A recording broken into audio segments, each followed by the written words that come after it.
Ladies and gentlemen, welcome to the main event.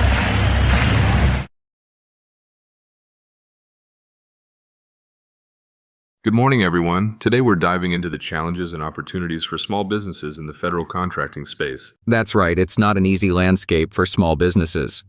There are barriers, and sometimes it feels like the system is set up for bigger players.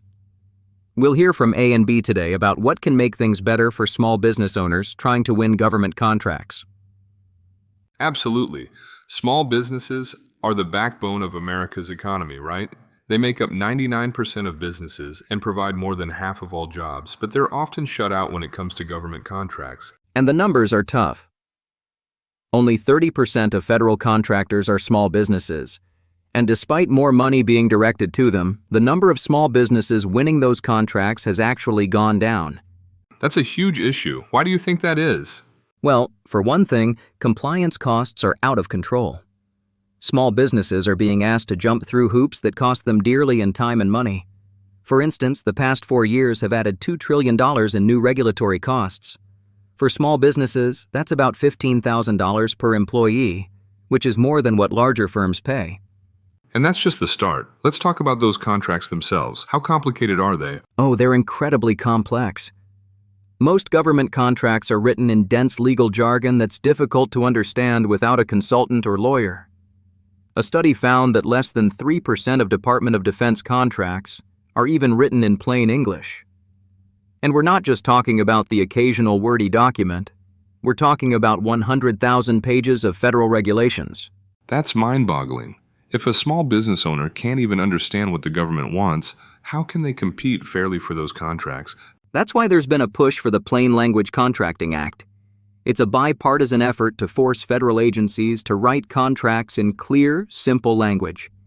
If contracts were easier to understand, it would lower the barriers for small businesses to get involved and save everyone. Small business owners, government agencies, and taxpayers, a lot of hassle. Right, and this isn't just about making life easier for small businesses, it's about getting better value for taxpayers too. More competition means lower costs, better quality, and more innovation. Exactly.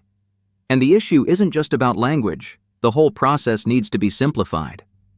When contracts are bundled, meaning they combine several smaller contracts into one big contract, it makes it impossible for small businesses to compete. Instead of having a fair shot at being prime contractors, they're pushed into subcontractor roles. And that's not how it should be. Small businesses are the ones driving innovation. When they're sidelined, we all lose out. They offer fresh solutions and cost-effective alternatives. Take some of the examples of small businesses winning contracts against larger firms. They're proving that size doesn't always equate to better results. Absolutely. But the deck is often stacked against them. Many small businesses don't even bid because they know they'll be overlooked. It's that simple. Why bother if you know you're not going to win? Which is why simplifying the process is so critical. A bill like the Plain Language Contracting Act could make a world of difference for small businesses trying to get into federal contracting. And that's the kind of legislation we need to push forward.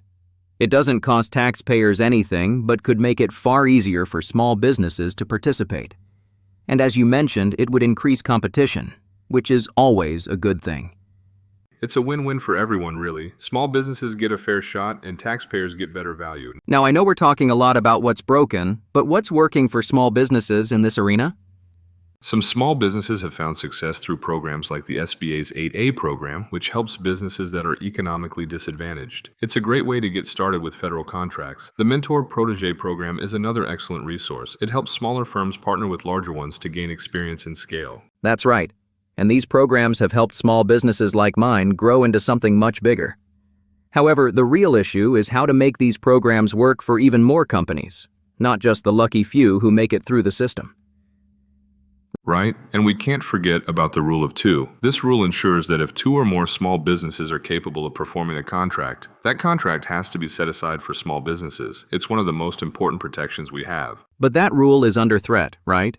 Some are pushing to weaken it, and that would be a huge blow to small businesses. Definitely. If we lose the rule of two, it will be much harder for small businesses to even get a foot in the door. Without it, larger firms would dominate the contracting space, and we'd lose the innovation and competition that small businesses bring. And the lack of transparency is another issue.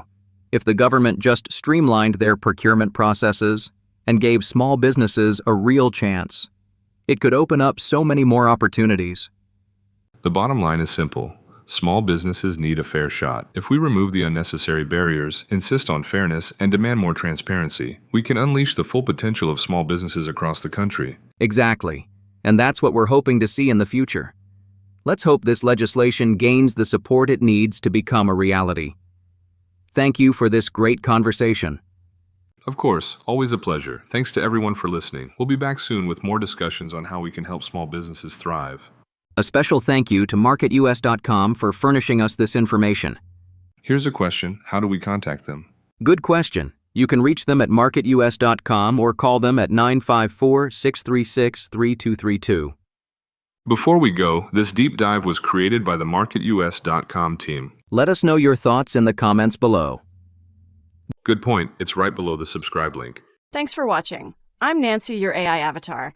If you like this podcast, you can get one for yourself based on a website, YouTube video, or any source. Contact me to get a customized quote for your content. See you soon.